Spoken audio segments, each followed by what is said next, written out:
Chers téléspectateurs, chers auditeurs, dans le cadre de nos émissions La Main du Ciel, vous allez suivre un enseignement qui a été donné au sanctuaire marial lorsque les renouveaux charismatiques s'étaient réunis pour pouvoir célébrer la Pentecôte en communion avec tous les pèlerins à Rome.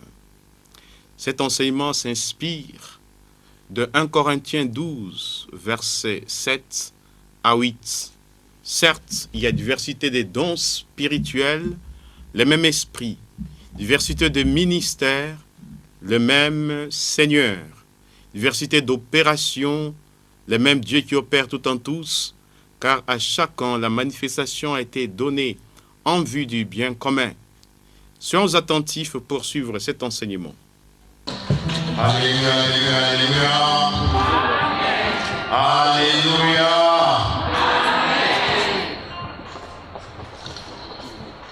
Le micro est déjà porteur d'onction. C'est cette onction que nous avons invoquée, la présence de Dieu qui nous fait comprendre sa parole, comme dit l'évangile selon saint Matthieu, Matthieu 4, 4. L'homme ne vit pas de pain seulement, mais de toute parole qui sort de la bouche de Dieu. Le pain fortifie le cœur de l'homme. La parole de Dieu nous élève dans la contemplation de ses mystères. Bien-aimés, enfants de Dieu, vive la promesse.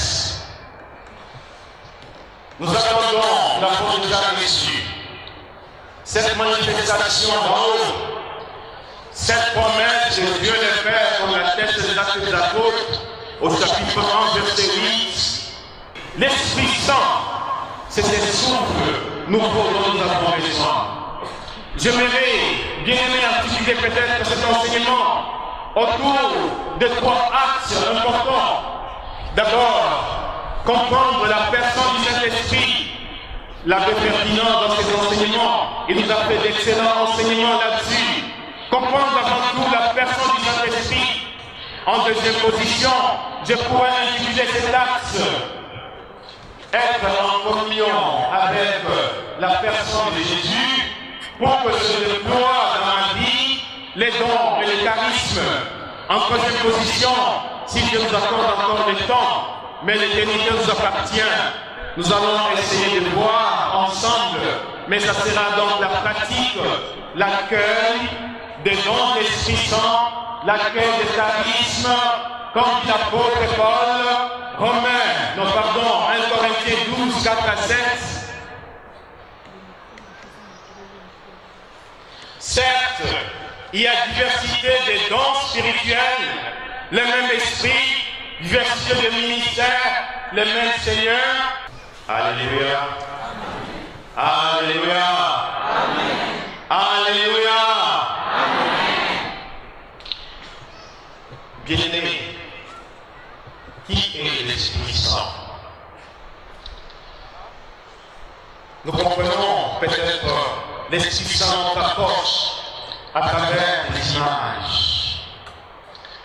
L'Esprit est comparé à l'eau, comme dit Jean 7, 37, celui qui croit en moi, de son sang couleront le fleuve d'eau vive. Et l'évangéliste l'a ajouté, il parle de l'Esprit qui devrait recevoir ceux qui croiraient en lui. On peut comprendre le Saint-Esprit, on peut le comparer à une colombe. C'est ce qui s'est passé le jour du baptême de Jésus, comme le rapporte Luc, quand Jésus est descendu dans les eaux et que le ciel était ouvert. Il voit se fit entendre, celui-ci est mon fils bien-aimé, en qui j'ai mis tout mon amour. L'Esprit Saint descend sur lui sous la forme d'une colombe. Nous pouvons comparer le Saint-Esprit au feu. Dieu lui-même est le feu. Comme dit les psaumes, il est le feu dévorant qui dévore alentour tous ses rivaux. Nous pouvons comprendre le Saint-Esprit à travers plusieurs images. Mais puis, l'Esprit du Seigneur à travers les images, c'est limiter notre compréhension. L'Esprit est paraclé, c'est celui qui nous défend, c'est notre avocat. L'Esprit est Seigneur, parce qu'il reçoit la même adoration et la même gloire. L'Esprit est Dieu.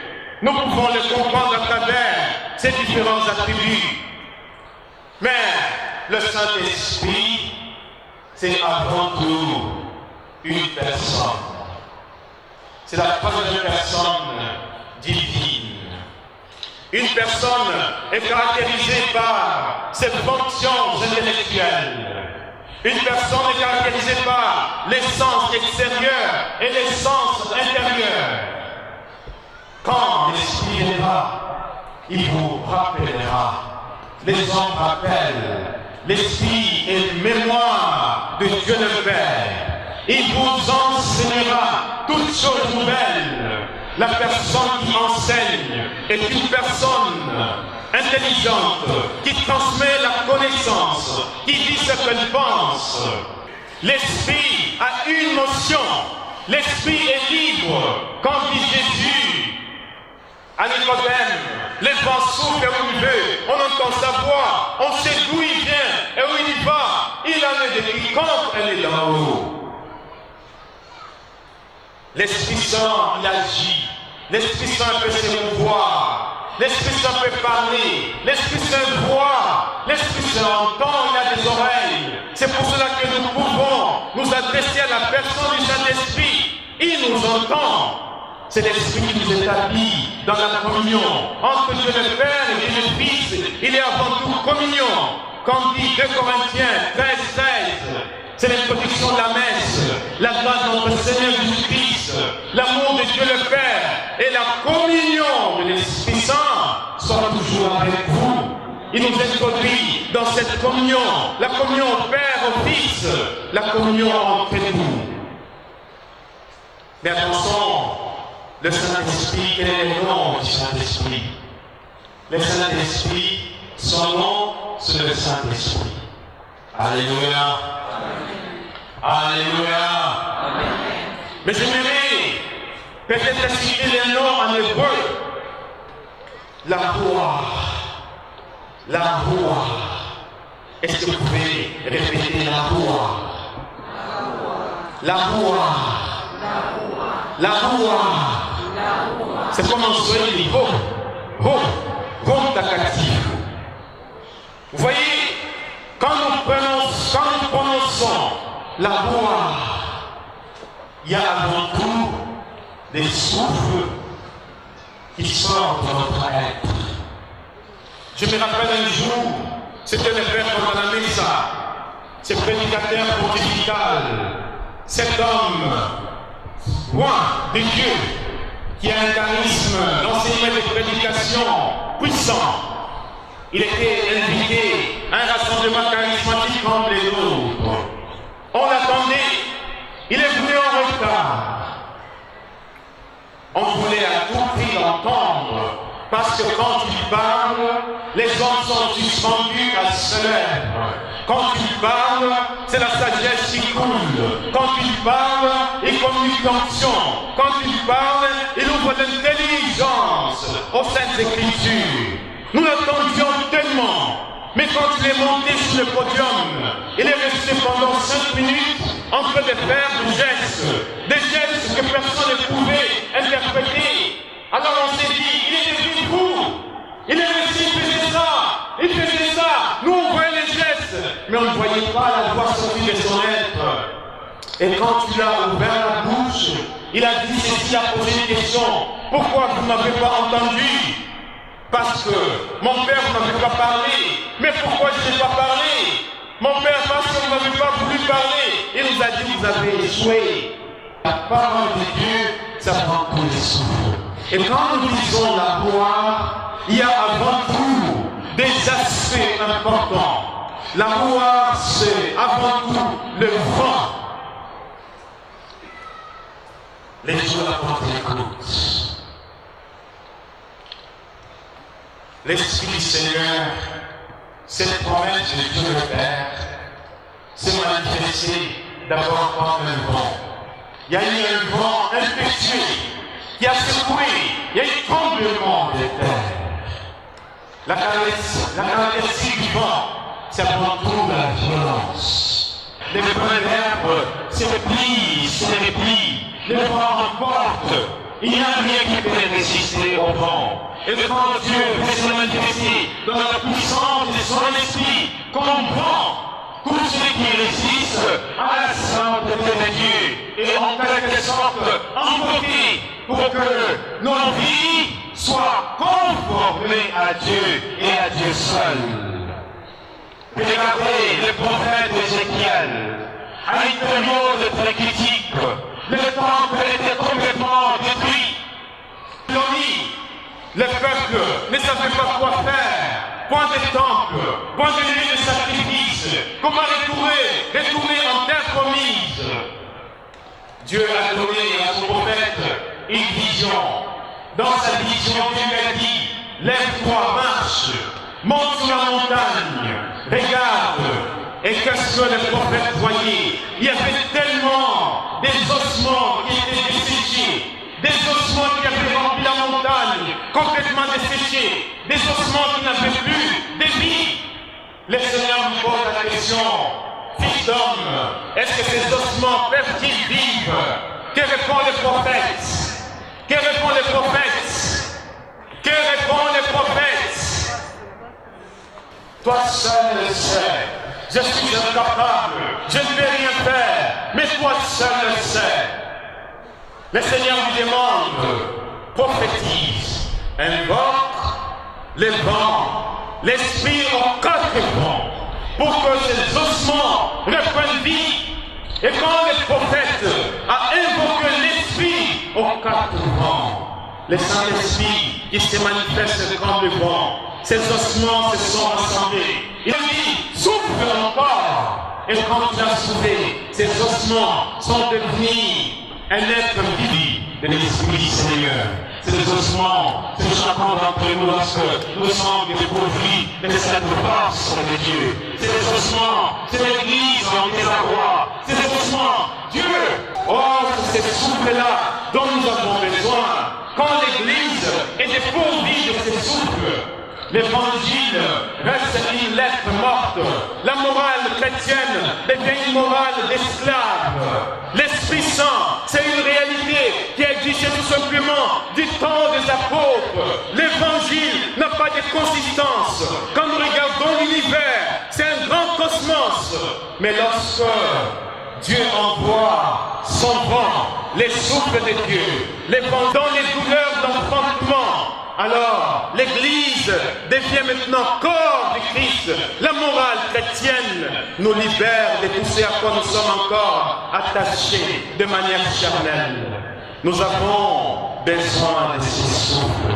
Nous avons besoin de l'Esprit Saint pour que tout vive au-dedans de nous, pour que l'Église se mette debout avant des prophéties. Il suffira des hommes et des femmes qui vont se lever. Ils seront des prophètes, ils seront des apôtres. Ils vont annoncer la parole de Dieu jusqu'aux confins du monde. Le monde croit que nous sommes des nouveaux apôtres qui annoncent la parole de Dieu sans micro, qui ont fermé le cœur des hommes par la puissance de la parole de Dieu. Nous avons besoin de ces souffles.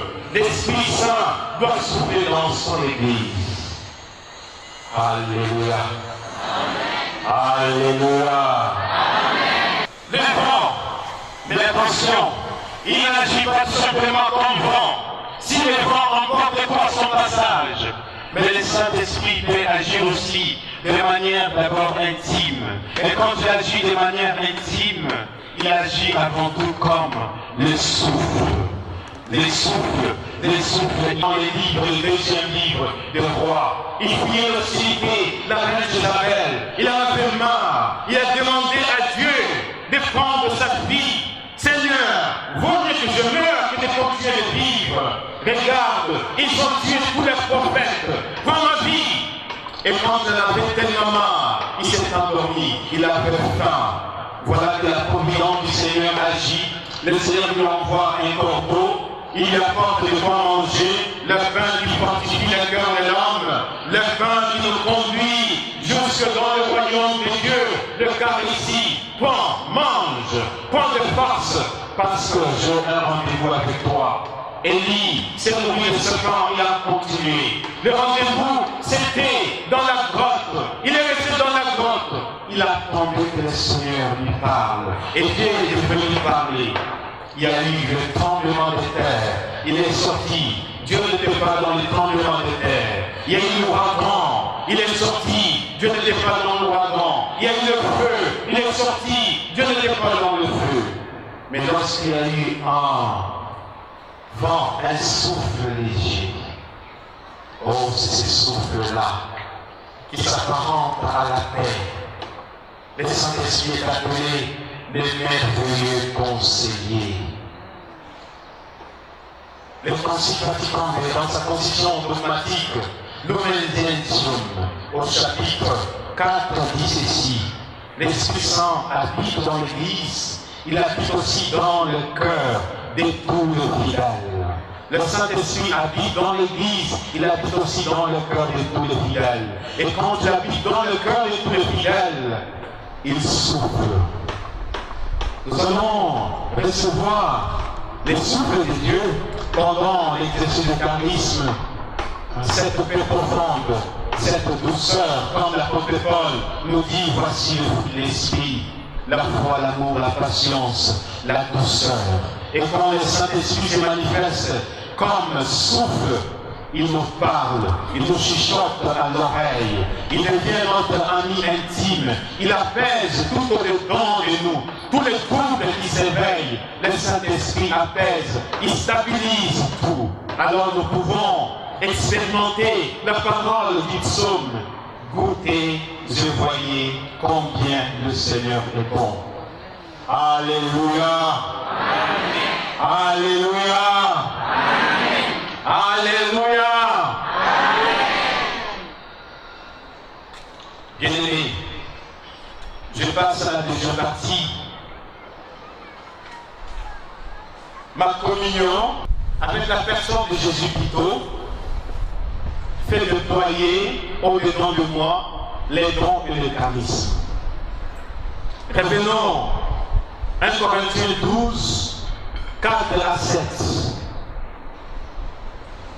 Certes, il y a diversité de dons spirituels, le même esprit, diversité de ministères, le même Seigneur, diversité d'opérations, le même Dieu qui opère tout en tous, car à chacun, la manifestation de l'esprit a été donnée en vue du bien commun. Vous venez de suivre cet enseignement qui nous donne d'abord de comprendre la personne du Saint-Esprit, qui n'est pas tout simplement une force, comme l'attestent les Actes des Apôtres au chapitre 1, verset 8. Vous allez recevoir une force de l'Esprit qui viendra sur vous. Vous serez mes témoins à Jérusalem, en Samarie, en Judée, jusqu'aux confins de la terre. Nous avons découvert que l'Esprit Saint est avant tout une personne qui a toutes ses facultés, qui pense, qui agit, qui intervient, qui rappelle. Que Dieu notre Père vous bénisse, lui qui est éternellement Père, Fils et Saint-Esprit. Amen.